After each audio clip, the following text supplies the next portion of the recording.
Aptitude test में बच्चे पढ़ने आते हैं मेरे पास, तो ज़ाहिर है डिफरेंट टीचर्स के आते हैं।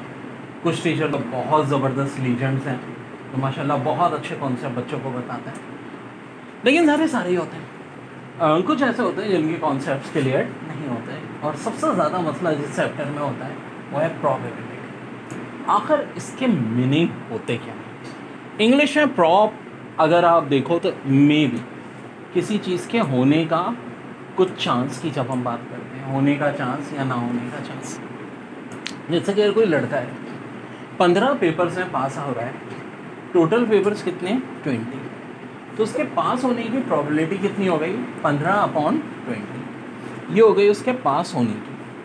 तो बेसिकली हम सिंपल सी बात प्रोबेबिलिटी की कहते हैं कि successful attempt divide by total attempt, ये क्या हो जाएगी प्रोबेबिलिटी, ये क्या हो जाएगी प्रोबेबिलिटी। 20 पेपर्स में बैठा, पास कितने में हुआ 15 में, तो प्रोबेबिलिटी हो गई 15/20। क्या ये कट सकता है? जी हाँ, 5 के टेबल से कट सकता है। 3/4 और 3 को 4 से डिवाइड करें 0.75। अब प्रोबेबिलिटी मैक्सिमम कितनी हो सकती है? देखो, जिस तरह परसेंटेज मैक्सिमम 100 हो सकती है, प्रोबेबिलिटी की मैक्सिमम वैल्यू हो सकती है 1। प्रोबेबिलिटी कभी 1 से ज़्यादा नहीं हो सकती, और कम से कम वैल्यू कितनी होती है 0 से कम भी नहीं हो सकती। इन्हें वो 20 के 20 पेपर में फेल हो जाता तो प्रोबेबिलिटी 0 हो जाती। 20 के 20 पेपर में पास होता तो 20/20 प्रोबेबिलिटी कितनी हो जाती है 1 हो जाती। 1 होने का मतलब है यानी मैक्सिमम, यानी कि 100%। तो पास होने की प्रोबेबिलिटी इस केस में आई थी 0.75। कितनी आई थी 0.75, जिसको मैंने ए का नाम दे दिया। अब ए डैश या ए कॉम्प्लीमेंट्री से मुराद क्या होगी? पास ना होने की प्रोबेबिलिटी। पास होने की प्रोबेबिलिटी फर्स्ट करो पी ए दे देते हैं, ठीक है, तो ना होने की हमारी हो जाएगी P A dash, P A dash.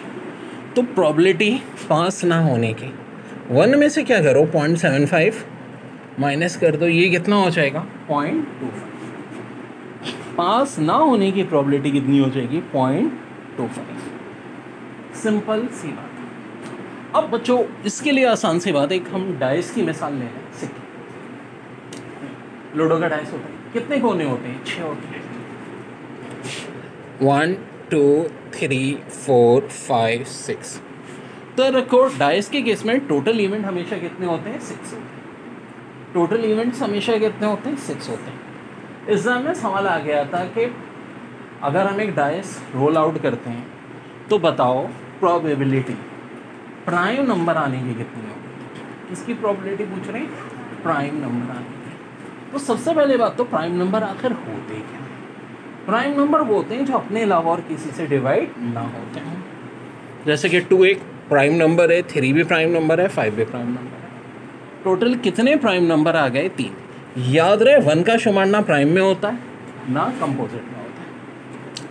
तो हमसे बात पूछ रहे थे प्राइम नंबर की प्रोबेबिलिटी, जो कि आ गई 3/6।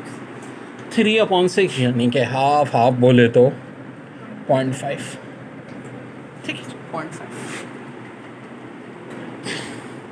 और अगर कलकला को बोले प्राइम नंबर ना आने की प्रोबेबिलिटी, तो 1 में से मैं 0.5 माइनस करता हूँ। अब ये कहलाते हैं आपके कंपोजिट नंबर।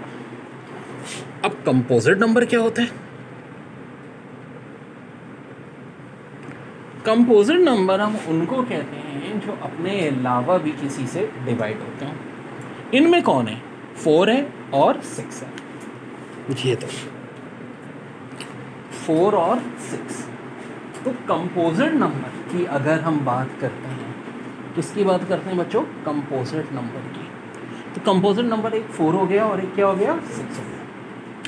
तो कंपोजिट नंबर आने की प्रोबेबिलिटी कितनी हो जाएगी? 2/6। टोटल इवेंट जब सिंगल डाइस की बात होगी हमेशा कितना होगा हमारा? 6 होगा। 6 होगा। इसका आंसर हो जाएगा 2/6। 2/6 कट के क्या हो जाएगा 1/3 यानी 0.33। यहाँ तक नोट डाउन कर।